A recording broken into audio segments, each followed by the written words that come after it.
श्लोक नंबर 61 में सतगुरु बाबा हरदेव सिंह जी महाराज जी दर्शा रहे हैं कि पास है होता जो सो, जिसके सो सो आगे देता है, सुख देकर सुख लेता है और दुख देकर दुख लेता है।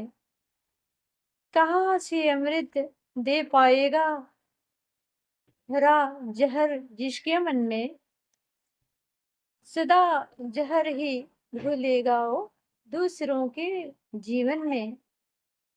सच्चे दिल जैसे कि शफरत जो वो भरा हुआ है, नफरत से जो भरा हुआ है, नफरत ही फैलाएगा। सच्चे दिल से कभी किसी को प्यार नहीं दे पाएगा। प्यार भरा दिल संतों का है, संतों ने बस प्यार दिया। कहे हृदय सदा संतों ने जग जन जन पर उपकार किया। कहे हृदय सदा संतों ने जन जन पर उपकार किया। यानी कहने का भाव है कि सतगुरु बाबा हम सभी को समझा रहे हैं कि जिसके पास जो होता है वही सो सो आगे देता है। यानी हमारे हृदय में जो भरा हुआ है प्यार, करुणा, द्वेष, निंदा, नफरत जैसी भाषा, जैसी वातावरण में प्रवेश हुआ, वही हम पूरे जिंदगी में बांटते हैं। यानी बच्चे बुजुर्गों से सीखते हैं और वही अपने जीवन में शुरू कर देते हैं। वही चीज वो बांटते हैं जो उनके जीवन में मिला होगा। तो जैसे कि सुख देकर सुख लेता है और दुख देकर दुख लेता है। जैसे कर्म करेंगे, यहाँ ब्रह्मांड है, ये कर्मों की खेती है।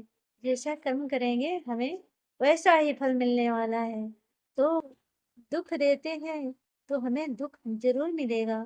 और वही हम अपने दिलो दिमाग कर्म से किसी को अगर सुख पहुंचाएंगे तो ही हमें सुख प्राप्त होने वाला है। तो कहाँ से अमृत दे पाएगा जहर भरा जिसके मन में। अब वो अमृत कहाँ से बांटेगा, वो प्रेम की भाषा कैसे बोल पाएगा जो हृदय में जीवन से पूरा सीख ही लिया है। जहर भरी आवाज, जहर भरी बातें, मतलब उसकी वातावरण ही बन चुकी वैसे, जो वो दे नहीं पाएगा, चाह कर भी दे नहीं पाएगा। क्योंकि हम सभी का ये फर्ज बनता है कि बुजुर्गों से ही बच्चे सीखते हैं। तो जो भी अपने बच्चे हैं उनके परवरिश, उनके देख रेख अच्छी ढंग से करें।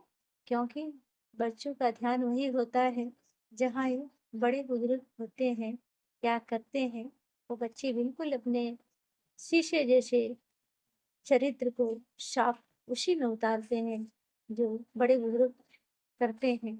वही आकर के आगे बच्चे जाकर के वही अपने जीवन में शुरू करते हैं। इसलिए सदा जहर ही घोलेगा वो दूसरों के जीवन में। अब वो जो सीखा है, जहर भरी वातावरण से परवरिश हुआ है, वो भी सदा जहर भी दूसरों के ही जीवन में घोलेगा। कभी वो सुख शांति दे ही नहीं सकता है। तो जैसे कि नफरत से जो भरा हुआ है, नफरत ही फैलाएगा। अब जैसा चरित्र होगा वो गुण वैसा ही फैलाएगा। और मनुष्य कभी अपने चरित्र से कोई अच्छा काम नहीं कर पाएगा। क्योंकि उसके हृदय में, उसके दिलो दिमाग में नफरत ही भरा हुआ है। तो वो नफरत ही फैलाएगा। सच्चे दिल से कभी किसी को प्यार नहीं दे पाएगा। वो सच्चे दिल से कभी सोच नहीं सकता है कि किसी को प्यार देना है या देना जरूरी है। यानी इस कार्य को वो अनिवार्य नहीं समझ सकता है, क्योंकि वो नफरत को ही ज्यादातर से समझ चुका है। तो प्यार भरा दिल संतों का है, संतों ने बस प्यार दिया।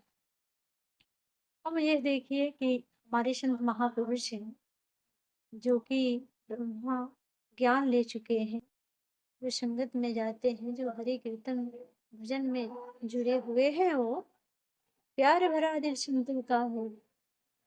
संतों ने बस प्यार दिया, संतों ने प्यार देते हैं, कभी नफ़रत नहीं फैलाते हैं, प्यार का संदेश देते हैं और सबको आदर-सत्कार देते हैं, सबको सम्मान देते हैं। कौन अमीर, कौन गरीब, कौन खूबसूरत, इससे संतों को कोई मतलब नहीं है, क्योंकि वो इस रूहानियत को समझ चुके हैं कि हमें ये शरीर छोड़ के जाना है और इसके आगे-पीछे जो चमक-दमक दिख रहा है, ये सारे मिट जाने हैं। तो कहे हरदेव सदा संतों ने जन-जन पर उपकार किया। अभी संतों ने जन्नत पर उपकार किए हैं, यानी जो संगत में गए, जहाँ पर संत महापुरुष रहते हैं, वहाँ के आस-पास पड़ोस में सबको समझाना चाह रहे हैं कि आओ रब के दर्शन कर लो, कह दो सभी इंसानों से और यही प्रभु इंसान बना रहे हैं। मेरे सब हैवानों को, जितना भी हैवानी लोग हैं, वो प्रभु सबको इंसान बना देंगे और आओ चलो रब के दर्शन कर लो। लेकिन इसमें कोई बिरला सुनने को तैयार होता है। सबकी बस की बात नहीं है कि संतों की वाणी, संतों की वचन को माने, क्योंकि ये तो जुगों-जुगों से यही चलती आ रही है कि संत और ये कुछ लोग हैं कि नहीं मानते हैं संत को और कुछ भक्त होते हैं, कुछ संसारिक होते हैं, इसलिए और भक्ति भी साथ ही साथ चलती है और भक्ति वही कर पाता है जिसके नसीब में होता है। तो प्यार से बोलिए जी, धन्य निरंकार जी महापुरुष जी।